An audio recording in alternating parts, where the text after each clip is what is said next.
আপনাদের প্রতি কিন্তু আমাদের জননেত্রী শেখ হাসিনার আস্থা অনেক বেশি।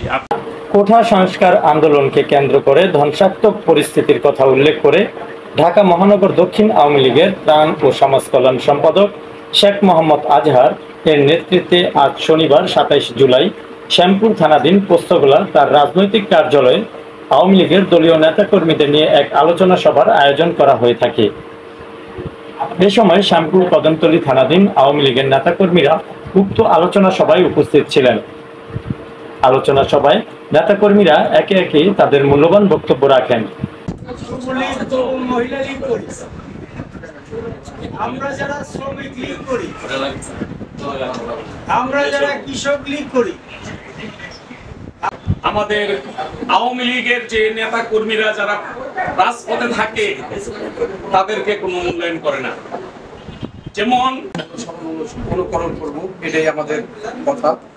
তারপরে এখানে যেহেতু আমাদের অনেক লিডাররা, আমরা যারা মুক্তিযুদ্ধের সন্তান, আপনারা হয়তো একটা বিষয় জানেন না যে মাননীয় প্রধানমন্ত্রী ভিপি নুরের আন্দোলনের পরে যখন কোটা সংস্কার বাতিল করেছিল, এতে কিন্তু মাননীয় প্রধানমন্ত্রী কিন্তু এই ছাত্র আন্দোলনের পক্ষেই ছিল।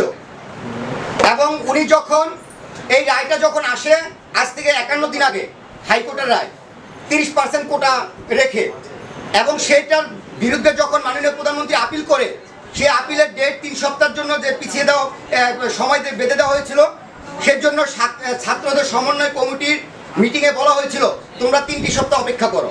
তারা অপেক্ষা করেনি, হাইকোর্টের রায় অমান্য। এই সন্ত্রাস, এই জঙ্গির বিরুদ্ধে আমরা রুখে দাঁড়াবো। আমরা সবসময় আজহার ভাইয়ের নেতৃত্বে আমরা ছিলাম যে আমি আজহার ভাইয়ের সাথে নামবো, কেউ আমার ডাকুক চাই না ডাকুক, কিন্তু আমার এখন রাজপথে থাকার দরকার। কোঠা সংস্কার আন্দোলনকে কেন্দ্র করে এবং ধ্বংসাত্মক পরিস্থিতির কথা উল্লেখ করে ঢাকা মহানগর দক্ষিণ আওয়ামী লীগের ত্রাণ ও সমাজ কল্যাণ সম্পাদক শেখ মোহাম্মদ আজহার দলীয় নেতাকর্মীদের প্রতি কোলাহল ভুলে গিয়ে ঐক্যবদ্ধভাবে কাজ করার ও রাজপথে থাকার আহ্বান জানান তিনি। আমাদের প্রতি কিন্তু আমাদের জননেত্রী শেখ হাসিনার আস্থা অনেক বেশি। আপনারা যারা তৃণমূলে আছেন, আপনাদের প্রতি অনেক আস্থা জননেত্রী শেখ হাসিনার।